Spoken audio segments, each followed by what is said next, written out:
સાણંદ તાલુકાના વિરોચનગર ગામમાં ખેડૂતોના ખેતરમાં પાણી ભરાવાથી પાકને નુકસાન થયું હતું. એના વળતર માટે આજે સાણંદ પ્રાંતને આવેદનપત્ર આપવામાં આવ્યું હતું. સાણંદ તાલુકાના વિરોચનગરના હિન્દુ મુસ્લિમ સમાજના ખેડૂતોએ પ્રાંતમાં આવેદનપત્ર આપવામાં આવ્યું હતું. સાણંદ તાલુકાના વિરોચનગર ગામમાં ખેડૂતોના ખેતરમાં પાણી ભરાવાથી તુવેર, કપાસ, જુવાર, એરંડા તેમજ મરચી જેવા પાકોમાં મોટું નુકસાન થયું છે. હાલમાં વરસાદના કારણે વધુ પાણી આવવાની નુકસાન થયું છે. જે પાકનું વળતર મેળવવા માટે ખેડૂતો પ્રાંત અધિકારીને આવેદનપત્ર આપ્યું હતું, જેથી કરીને પાક નિષ્ફળ ગયો છે. આવેદનપત્રમાં જિલ્લા સદસ્ય, તાલુકા સદસ્ય, માજી સરપંચ, હિન્દુ મુસ્લિમ સમાજના લોકો મોટી સંખ્યામાં હાજર રહ્યા હતા. વરસાદ વધુ આવવાથી ખેડૂતોને ભારે નુકસાની ભોગવવી પડે છે. જો આવા સંજોગોમાં સહાય આપવામાં આવે તો બીજી વાર ખેતી કરી શકાય એમ છે. જે સિંહ ગુજરાત સાથે અફઝલ ખાન પઠાણ સાથે બહલોલ મલેક, સાણંદ. મારું નામ વાહિદ ખાન જુમ્મા ખાન પઠાણ, ગામ વિરોચનનગર, તાલુકો સાણંદ, જિલ્લો અહમદાબાદ.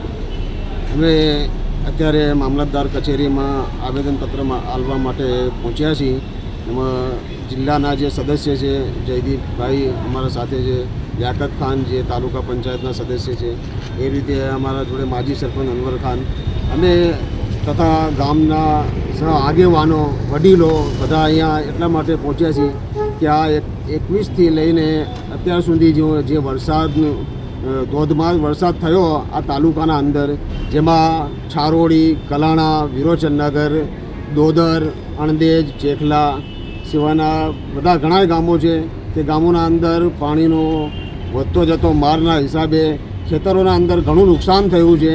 એમાં ખેતરોના વાવેતરમાં એરંડા, ટામેટી, મરચાં, પછી એના સિવાય જુવાર અને તુવેરના ઘણા પાકનો ઘણો નુકસાન થયો છે અને બધાનું વાવેતર નિષ્ફળ થયું છે. અને આ નુકસાનની ભરપાઈ થાય એ માટે અમે આવેદનપત્ર આપવા માટે અહીંયા મામલતદારમાં પહોંચ્યા છીએ. મામલતદાર સાહેબને આવેદનપત્ર આપ્યા પછી અમે એવી ઉમ્મીદ રાખીએ છીએ કે સરકાર તરફથી અમારા જે ખેડૂત ભાઈઓ છે એમના નુકસાનની ભરપાઈ થશે એવી અમે ઉમ્મીદ રાખીને અહીંયા આવેદનપત્ર આપ્યું છે. અને એ સાથે અમે એ વાત કહેવા માંગીએ છીએ સરકારને કે હવે જે બી સરકાર અત્યારે સાણંદ તાલુકાના અંદર, જિલ્લાના અંદર અને ગુજરાતમાં જે સરકાર છે એમનેથી અમે એ માંગ કરી રહ્યા છીએ કે જેટલા બી ખેડૂતોનું જે નુકસાન થયું છે એ નુકસાનની ઉમ્મીદના સાથે ભરપાઈ થાય એવી અમે માંગ કરીએ છીએ. મારું નામ મકવાણા જયદેવસિંહ પ્રભાસ છે. હું વિરોચનનગર જિલ્લા પંચાયત સીટમાં ઉમેદવાર છું, સદસ્ય છું. અને અત્યારે હાલ જે 23 તારીખમાં ઉનાળત જે કહેવાય કુદરતી આફત, એના કારણે ઘણું નુકસાન થયું છે. ખેડૂતોના બધા પાક નુકસાન થયા છે. ઘણાના ઘર પણ તબાહી થઈ ગયા છે. તેની અમે સરકાર જોડે રજૂઆત કરવા માટે આવ્યા છીએ કે તેનું વળતર યોગ્ય રીતે મળે એવી અમે આશા લઈને આવ્યા છીએ અને એવું આવેદનપત્ર આપ્યું છે.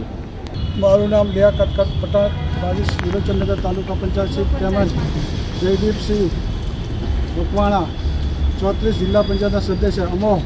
અમારા વિસ્તારના જે 23 તારીખે ભારે વરસાદ થયો તેના કારણે ગામમાં ઘણું બધું નુકસાન થયું. ઘણાના મકાનો પડી ગયા છે, ઘણાની ઘરવખરી પડી ગઈ છે. ગામના જમીન 100% નિષ્ફળ ગયો, પાક નિષ્ફળ ગયો. ખેડૂતોના બેહાલ થઈ ગયા. હાલમાં ખેડૂતો પાસે બિયારણ લાવવાના પણ પૈસા નથી.